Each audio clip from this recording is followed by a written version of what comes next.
This is a bonus episode of History as It Happens. It's May 13th, 2026. 2.5 months after President Trump ordered U.S. forces to bomb Iran. There is now no war, no peace, and the Strait of Hormuz is still closed at both ends. Remember when the president said this a month ago? So to those countries that can't get fuel, many of which refuse to get involved in the decapitation of Iran, we had to do it ourselves. I have a suggestion. Number one, buy oil from the United States of America. We have plenty. We have so much. And number two, build up some delayed courage. Should have done it before. Should have done it with us, as we asked.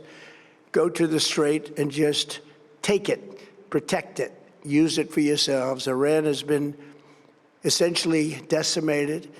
The hard part is done, so it should be easy.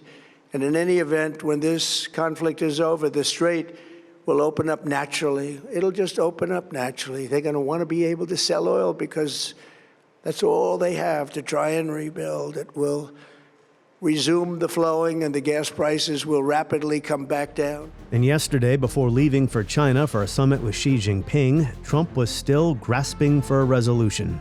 Their military's gone, it's wiped out, and we're only going to make a good deal, and we'll see what happens. But I believe that one way or the other, it's going to be very good for the American people, and I think actually very good for the Iranian people. So if you're a bit confused by what's actually happening in the Strait of Hormuz, I know I am, and how long this can go on before the global economy crashes into recession, the New York Times published an explainer. It tries to make sense of who's coming and going or not coming and going in the Strait.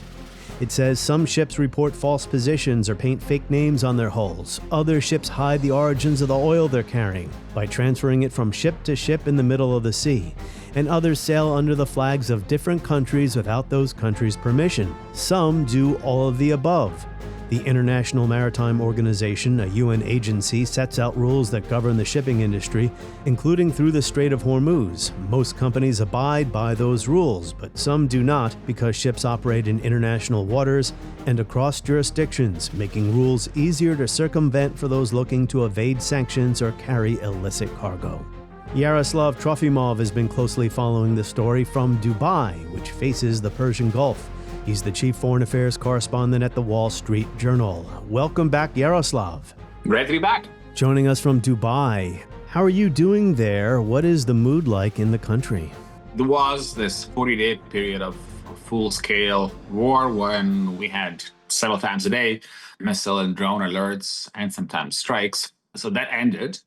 There was a couple of attacks, basically 2 days, by the Iranians. Since then, nothing hit anything in Dubai or Abu Dhabi. I think they managed to strike with a drone an oil facility in the port of Fujairah, which is the main export port that is still functioning for UAE oil exports because it's outside the Persian Gulf and it's on the Gulf of Oman. So it's not affected by the closure of the Strait of Hormuz. But all in all, life is normal. Schools have reopened. The airport is functioning. Traffic in the streets. It's not as much traffic as before. And you don't have all this, millions of tourists in the city that you used to see, but still a fair amount of visitors. I think life is more or less normal for those who live in the UAE, unless you work in the hospitality sector, where obviously there have been layoffs and many of the hotels have had to close.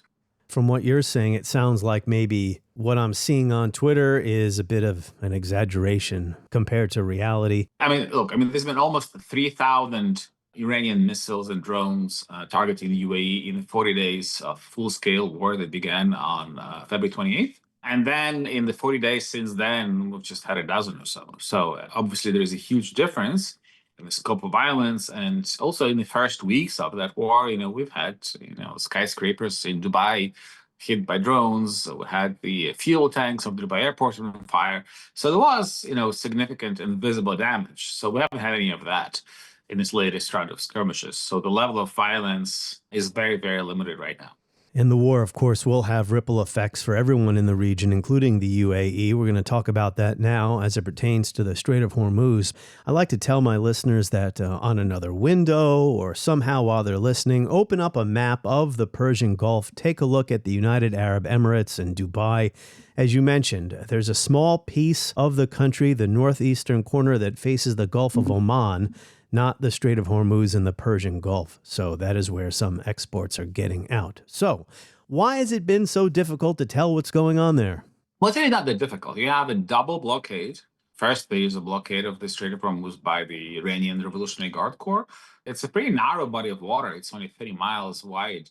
Using drones and shoulder-fired missiles and all sorts of very small weaponry on fast attack boats, the Iranians are able to interdict traffic there. To listen to this entire 18-minute episode, tap subscribe now in the show notes. You'll enjoy ad-free listening, early access, and all of our bonus content.